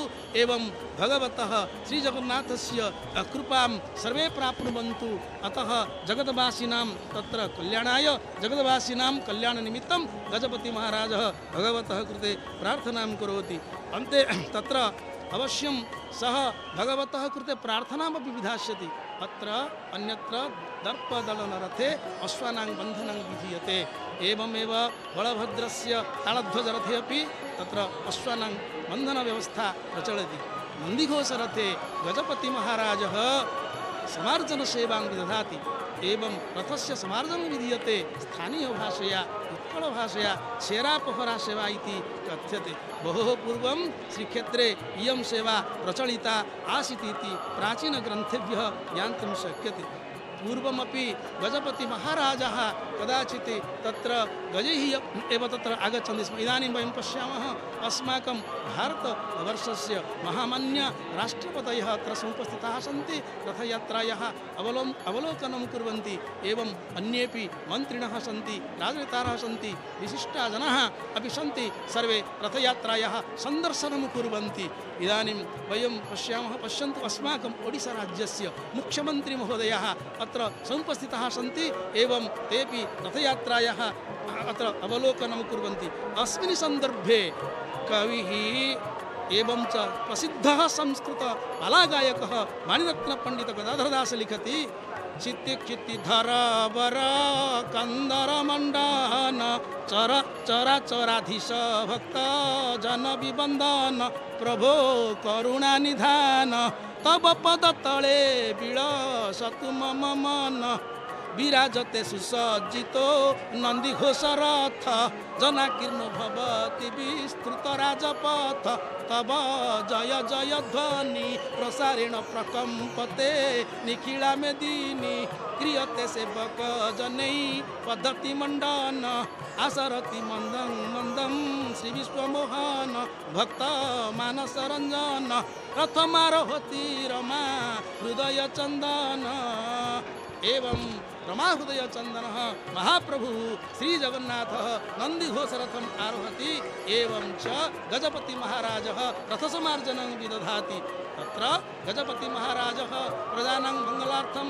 भगवतः कृते प्रार्थनां करोति मनसि चिन्तयति हे प्रभो जगतः मंगलं करोतु अस्माकं मान्यः केन्द्रमन्त्रिणः अपि तत्र उपस्थिताः सन्ति शिक्षामन्त्रिणः ओडिशाराज्यस्य माननीयः धर्मेन्द्रप्रधानमहोदयः अपि तत्र उपस्थिताः सन्ति तेऽपि रथयात्राम् अवलोकयन्ति भवन्तः पश्यन्तु सर्वेपि अस्माकं राष्ट्रस्य प्रमुखाः पुरुषाः राजनेतारः मन्त्रिणः सर्वेपि समुपस्थाय अत्र विश्वप्रसिद्धायाः रथयात्रायाः अवलोकनं कुर्वन्ति अत्र भक्तः प्रार्थयते भगवन्तं प्रति जगन्नाथं प्रति रथे विद्यमानं महाप्रभुं प्रति कथयति ब्रह्माण्डं यस्य पिण्डं निगमगणमुखं ज्ञानमार्तण्डरूपम् अन्तस्थं राशिचक्रं भ्रमणमविरतं पूर्णं ब्रह्माद्वितीयं सारूप्य प्रेम भक्ति प्रथित पृथुयशं कारुकर्तारमीशं चारुत्वं दारु ब्रह्म पुरीरसरसिकं पारकारुण्यमीढे जयता जगन्नाथः जयता जगन्नाथः जयता जगन्नाथः। पर प्राण हम प्रीत न माने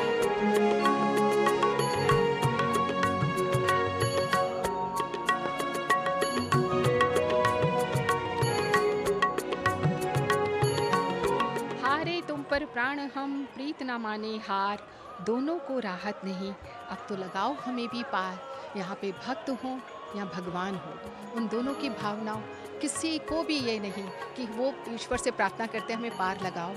जैसे हमारी महामहिम राष्ट्रपति महोदया कितनी विनम्रता से देखिए वो दोनों हाथ ऊपर करके पहले तो पूरी शरणागत होते हुए प्रणाम करती है और फिर भूमिष्ठ प्रणाम करते हुए यही है हमारी भारतीय नारी की स्मिता। वो किस तरह से चाहे वो बड़दांड में हो चाहे घर पे हो चाहे गृह में हो या देवालय में हो भगवान के आगे वो नतमस्तक होकर प्रणाम करती है। वो नहीं देखती वो किस पदवी पे है वो नहीं देखते। वहीं महाराज गजपति महाराज को देखिए वो ये नहीं देखते वो किस पदवी पे है वो छत्रपति हैं या गजपति हैं या राष्ट्रपति हैं। वो अपने ईश्वर के आगे सभी एक विनय भाव से प्रार्थना करते हैं और इसी को देखकर जैसे कि हमारी गौरवमयी परंपरा की रक्षा करती हुई माँ स्वरूपिणी राष्ट्रपति महोदया जिस तरह से प्रणाम करती हुई जा रही हैं भाव विभल हो उठते हैं। जिस तरह से एक माँ प्रभु को अपने पुत्र के रूप में देखती है उसी तरह से ये दिखता है। यहाँ पर उड़ीसा के मुख्यमंत्री मोहन चंद्र मांझी जी राष्ट्रपति महोदया के साथ या जैसा कि एक प्रोटोकॉल होता है जब राष्ट्रपति महोदय या महोदया होती हैं तो उनके साथ उस राज्य के मुख्यमंत्री अनन्य केंद्र मंत्री सब रहते हैं उसी का पालन करते हुए वो उनके साथ हो रहे हैं। पूरी तरफ हलचल मची हुई है। भक्त समझ नहीं पा रहे वो किसको देखें भक्तों को देखें या भगवान को देखें। रथ अभी रथारूढ़ हुए भगवान हैं लेकिन अभी तक वो चलने नहीं शुरू हुए। उससे पहले की जो नीतियां हैं पहले हमारे शंकराचार्य जी आए निश्लाचंद्र महाराज जी आए उन्होंने प्रणाम किया उसके बाद गजपति महाराज जी आए। जैसा कि पहले हमारे में बोला गया है छेना पोहरा के बारे में जो लोग हिंदी भाषी हैं जो उत्कल भाषा के बहुत सारे ऐसे शब्द हैं जो कि प्रचलित भाषा में हैं लेकिन उनसे वो जुड़ नहीं पाते तो उन्हें थोड़ा सा सरल भाव से मैं बताती हूँ। छेरा मतलब होता है मोटा घिसा हुआ चंदन। चंदन आप समझ सकते हैं इस पूरी प्रक्रिया में कितने किलो लगता है। मंदिर की में चंदन का छिड़काव होता है रत्न वेदी पे होता है उसके बाद रथों पर होता है और महाराज स्वयं यहाँ पे गजपति महाराज सजाए हैं, उन्हें पद्म के फूलों का हार पहनाया गया है। उन्हें चाहते तो कोई राजसी हार पहना सकते थे, क्योंकि वो यहाँ पर, यहाँ की संस्कृति में, यहाँ के लोग उनके चलंती विष्णु के प्रतिमा के नाम से वो पूजनीय है, इसीलिए उनको पद्मों का फूलों का हार पहनाया गया है। वो अपनी एक छोटी सी पालकी, कहीं पे कोई आलीशानता, कहीं पे कोई आडंबर का प्रतीक नहीं, तमजान में जा रहे हैं। वो वे बैठकर वो तीनों रथों की, जब उन्होंने रथ की पूजा की और वो अभी अपनी तमजान में बैठकर वापस जा रहे हैं, और इसी भीड़ के बीच में कहीं पे कोई स्पेशल अरेंजमेंट नहीं हुआ है, कहीं पे ऐसा नहीं है कि भक्तों को दूर करके किया गया। इसी भक्तों के समंदर के बीच में राष्ट्रपति, महामहिम राष्ट्रपति महोदया, केंद्रीय मंत्री धर्मेंद्र प्रधान जी, उप मुख्यमंत्री प्रभाती परिडा और उनके साथ दूसरे उप मुख्यमंत्री जो हैं, वो सभी उनके साथ होते हुए जा रहे हैं। यहाँ पर कहीं पे कोई भेदभाव नहीं किया जा रहा। हाँ, सुरक्षा की दृष्टि से कुछ भक्तगणों को कुछ कष्ट हो सकता है, लेकिन ऐसा नहीं है कि उनके लिए कोई विशेष कॉरिडोर बना दिया गया है और इस बड़दांड में उनके लिए व्यवस्था की गई है, क्योंकि भगवान के सामने सभी समान हैं। और यहाँ पर सभी दर्शन करते हुए अपने अधिकारियों के साथ वो वापस जा रहे हैं। और क्योंकि अभी पता है रथ चलने कि ये पूर्व की तैयारी है, और यहाँ पर जितनी नीतियाँ मंदिर के अंदर होती हुई, मंदिर से बाहर पहंडी से होती हुई रथारूढ़ हुए हैं, वो सभी रीतियाँ लगभग समाप्त हो चुकी हैं। जो अंतिम नीति थी, जो छेरा पोहरा की थी, स्वयं गजपति महाराज जी ने की, और उसके समापन होने के बाद स्वयं हमारी राष्ट्रपति महामहिम महोदया द्रौपदी जी वो स्वयं नीचे उतर के आई और उनसे मिली। और यही विशेषता, यही विनम्रता, यही विनयता उन्हें बहुत ही श्रेष्ठ बनाती है। एक संथाल गोष्ठी से आकर इतनी ऊंची पदवी में आने के बाद भी कहीं पे कोई अहंकार नहीं, कहीं पे कोई उनके चेहरे पे कुछ इस तरह का नहीं है कि जिसको देख के वो बता सके कि वो इतने ऊंचे ओहदे पे बैठी है। सारे दुनिया के लोगों को, सारे विश्व को उड़ीसा की इस नारी से सीखना पड़ेगा, इस संस्कृति से सीखना पड़ेगा, जहाँ पर नारी और पुरुष को समान अधिकार दिया जाता है। वहीं पे महाराजा कोई राजसी वस्त्रों में उनके कोई आडंबर नहीं है, कहीं हीरे जवाहरात नहीं गड़े हुए, वो श्वेत वस्त्र धारण किए हुए हैं। श्वेत वस्त्र जो होते हैं वो पवित्रता का प्रतीक होते हैं। महामहिम गवर्नर महोदय भी यहाँ पे उपस्थित है, वो भी अपने रथ यात्रा का आनंद लेते हुए, क्योंकि सभी को लगता है कि हम ये चीज़ कभी ना छोड़ पाए, कहाँ पे भी हमको थोड़ी सी अनुमति मिले, थोड़ी सी सुविधा मिले तो स्वयं प्रभु को जाकर रथ में क्यों ना देख पाए। क्योंकि यहाँ तो ऐसा कहा गया है, रथस्य वानम दृष्टनम पुनः जन्म न लभ्यते, कपिल संहिता में कहा गया। रथे तो वाननम दृष्टा पुनर्जन्म न भूयते, कि और भविष्य में जन्म नहीं होता है। अगर हम रथ पे विराज, अगर हम प्रभु को देख लें तो हम जन्म मृत्यु के इस चक्र से हमको मुक्ति मिल जाती है। और सभी तो यही चाहते हैं, हम इस भवसागर से कैसे पार जाएं। और यही विनम्रता का संदेश देते हुए, स्वच्छता का संदेश देते हुए, स्वच्छ भारत श्रेष्ठ भारत जो नारा चारों तरफ लग रहा है, ये केवल नारा नहीं, ये करके दिखाया गया है। लोकतंत्र कैसे चलता है ये करके दिखाया गया है, जहाँ पे राजा स्वयं हाथ में चाहे वो झाड़ू सोने की मूठ की है, पहरा मतलब होता है बुहारना, झाड़ू लगाना, और चंदन घिसे हुए जल को छिड़क के वो जब बाहर लगाते हैं इस छेरा पोहरा पद्धति से, वो पूरे विश्व में ये एक देना चाहते हैं, ये बताना चाहते हैं कि हमारे देश में हम सभी समान हैं। जैसा कि पहले एक बंगला में गीत कहा गया था कि आमरा सबाई राजा आमादेरी राज्य राज्यते, तो हम लोग सभी राजा हैं यहाँ पे और सभी प्रजा है। सभी यहाँ पे प्रजा और राजा की कोई भी जो बंधन है या जो सीमाएं हैं वो टूट चुकी है। प्रभु के आगे सभी समान है, सब समदृष्टि से देखते हुए प्रभु। तो यहाँ पर राजा के साथ जो जाते हैं, ये इनका भी सुबह से मंदिर में अपने राजमहल में बहुत सारी क्रियाएं चलती हैं, नीतियाँ होती हैं। ये स्नान करके नए वस्त्र हर वर्ष ये पहनते हैं। मापसरी और दर्जी आके इनके माप लेके इस तरह के वस्त्र बनाता है, विशेष तरह के। सिर में सफ़ेद पगड़ी के ऊपर कलगी लगाई जाती है और कमर पट्टी बांधी जाती है। हाथ में वो तलवार जरूर रखते हैं क्योंकि वो राजा हैं, लेकिन ये तलवार किसी युद्ध के लिए नहीं, किसी को डराने के लिए नहीं, अपना दम प्रकाशित करने के लिए नहीं, बल्कि वो एक प्रतीकात्मक रूप में होती है। अपनी छोटी छोटी सी पालकी में बैठ के आते हैं। यहाँ पर नवयुवक, देखिए आप इनके परिधान में देख सकते हैं नए युग का कितना फैशन है, लेकिन वही पुरानी परंपरा, वही संस्कृति, वही प्रभु के प्रति आदर, और वो सभी मिलकर हाथ में जोड़ते हुए तालियां बजाते हुए संकीर्तन कर रहे हैं।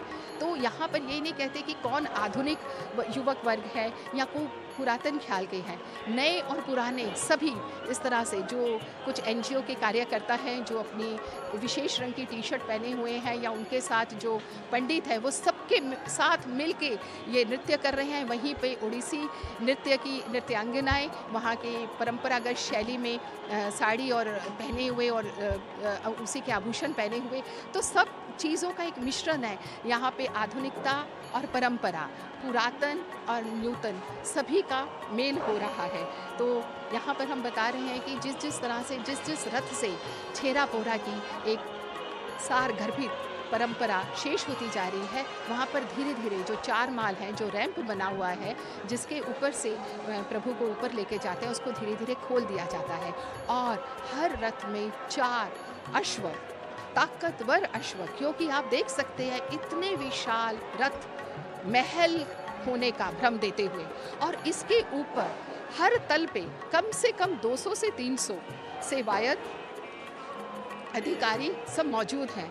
हम कल्पना भी नहीं कर सकते लकड़ी की एक ऐसी संरचना जिसके ऊपर 200, 400 से भी अधिक, 500 से भी अधिक परभाड़ी में नीचे के तल में, ऊपर के तल में लोग खड़े हैं, और किस आस्था के साथ खड़े हैं और किस बल के साथ खड़े हैं। और उसके बाद भी वो इस इतनी सुंदरता से इस रथ को सिर्फ वही काष्ठ के 4 अश्व उसको कैसे जोत के लेके जाएंगे, ये कोई चमत्कार नहीं तो और क्या है।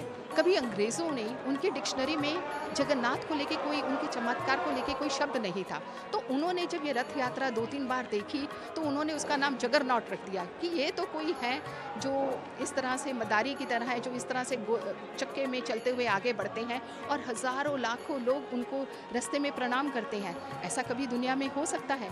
इस तरह से वो जगरनाथ का नाम पड़ा और ऑक्सफोर्ड डिक्शनरी में वो चीज़ आई।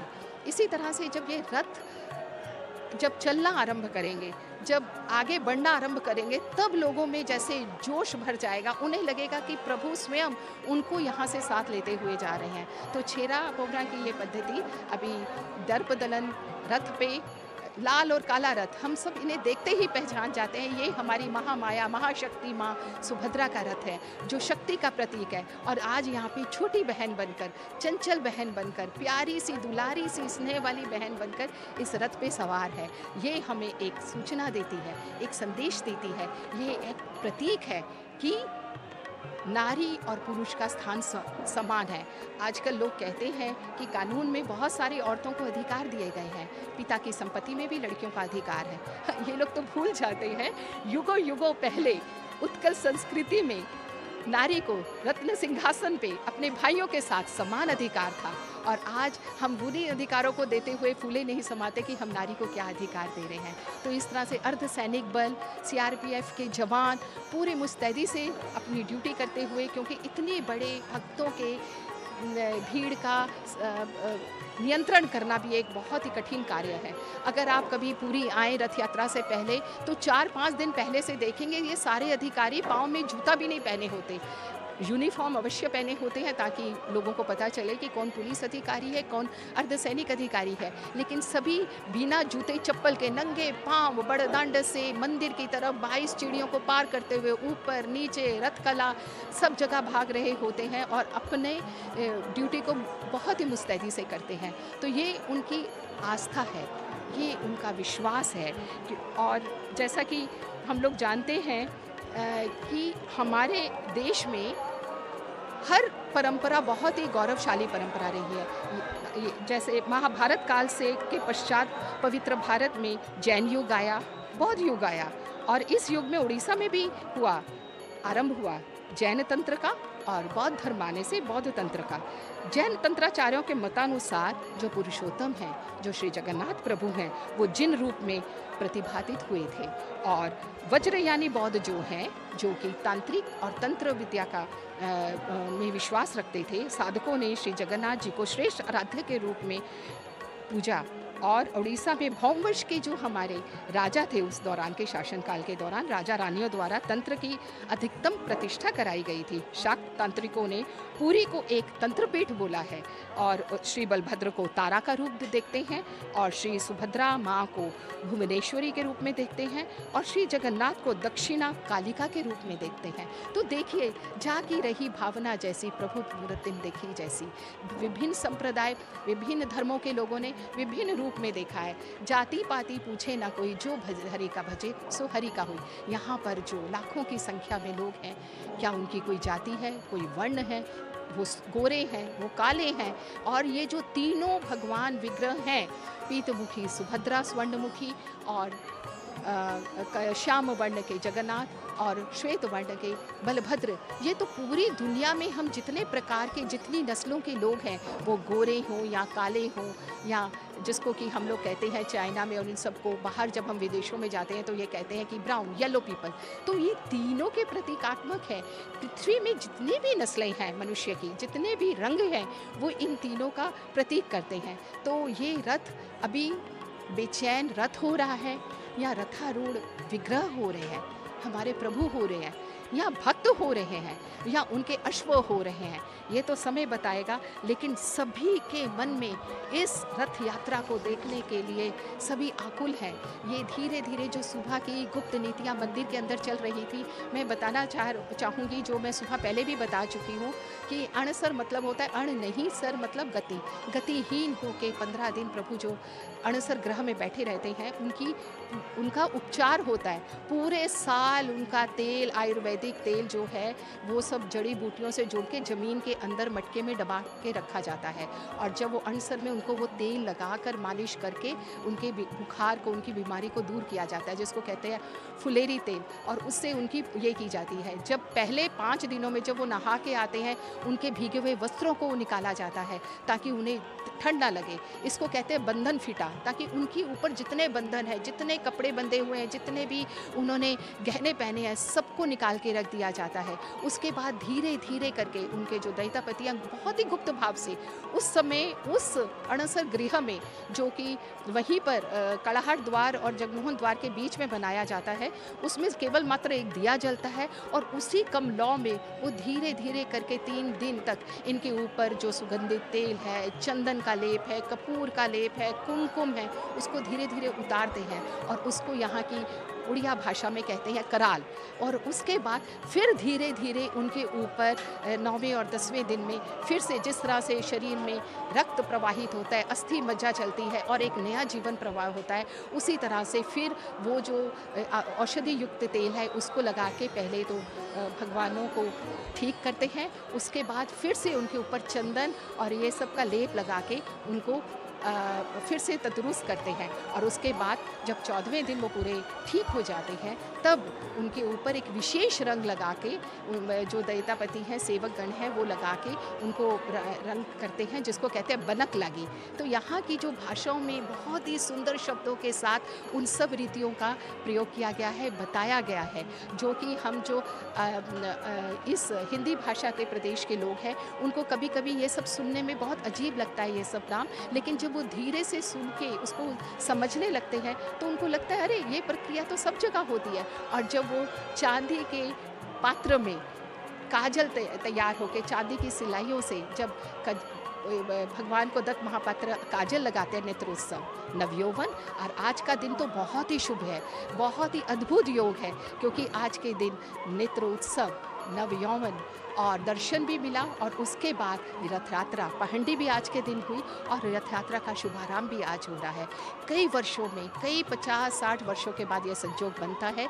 और ऐसे ही अद्भुत संजोग को देखने के लिए केंद्रीय मंत्री, राज्य मंत्री, हमारे महामहिम गवर्नर महोदय और हमारी अति प्रिय गौरवशाली हमारी राष्ट्रपति महोदया द्रौपदी जी सभी उपस्थित हैं और सभी इस शुभ मुहूर्त का आनंद ले रहे हैं। और उसके साथ देश विदेशों से आए हुए, गांव से आए हुए जितने भी लोग हैं और दूसरे शहरों से आए हुए, दूसरे पास के देशों से आए हुए, सभी इस अद्भुत नज़ारे का, और बहुत भाग्यशाली है महामहिम राष्ट्रपति के जो अधिकारी हैं सुरक्षागण, उन्हें भी इस अद्भुत रथ यात्रा देखने का मौका मिल रहा है।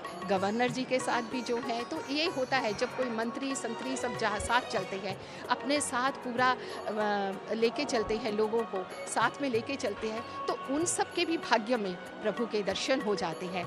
और इसी दर्शन के लिए हम लोग सब लोग कहे उठते हैं भक्त, कालिया कालिया मन कहे कर को तुमको याद, रथ पे सवार तुम चलो, हमको भी ले चलो अपने साथ। जय जगन्नाथ, जय जय जगन्नाथ, जय जय जय Jagannath.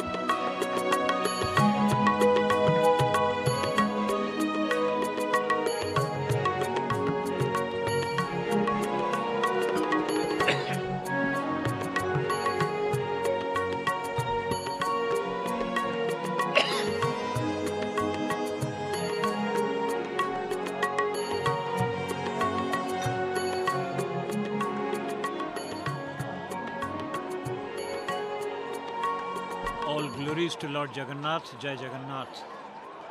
Just closing on the highlighted ritual, Gajapati ritual, that is going on the chariot of Goddess Subhadra Darpa Dalana. There on the floor of the chariot, there are more than 100 of people, including the courtiers of Gajapati Maharaja. The Patri is there, Garabadu is there, Garuvadu who holds the pot, and the Kahalia who blows the trumpet, and Patri who sprinkles the water or the white flowers when Gajapati Maharaja is to sweep the floor of the chariot. And then Ghatwari who prepares the scented water. And right now, on the floor of the chariot, around the canopy of Goddess Subhadra, the sweeping is being done, and the Muduli, when the broom is not in use by the Gajapati Maharaja himself, he is the custodian and caretaker of that broom. And the broom has the handle of gold. And then Mekapa, who holds the fly whisk and the fan also, because they are also essential in the Gajapati rituals when the Gajapati king offers his prayers and obeisance there and follows the rituals there. And also the Padhiyari and the Daita Sevakas are also there, the non-Brahmin servitors, they are also accompanied. And this is the sea of the crowds that is getting thicker and thicker. Everybody is witnessing one of the highlighted event of the function, that is the Chera Pahara, or the holy sweeping by the holy king of Puri, Gajapati Maharaja. And some amount of humidity is definitely there. But the sky is clear. There may not be any rains. Early in the morning, we had the sky partly clouded, but now it is all clear.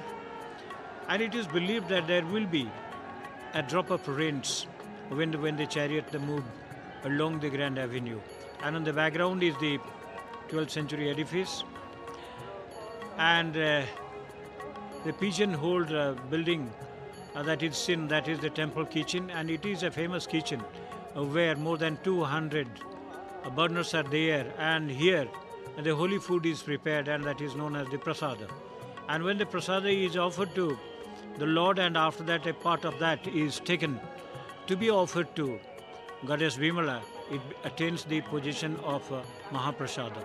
Here everything attains grandeur. The prasada is Mahaprasada, the temple is the grand temple, and the road is Grand Avenue, and the attendants on the Lord, the servitors, they are also Badapanda, because everything attains grandeur.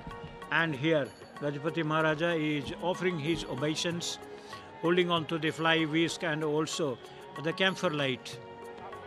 And Gajapati Maharaja is immaculately attired in white, in all regalia, that is symbolic of his position in the hierarchy of rituals.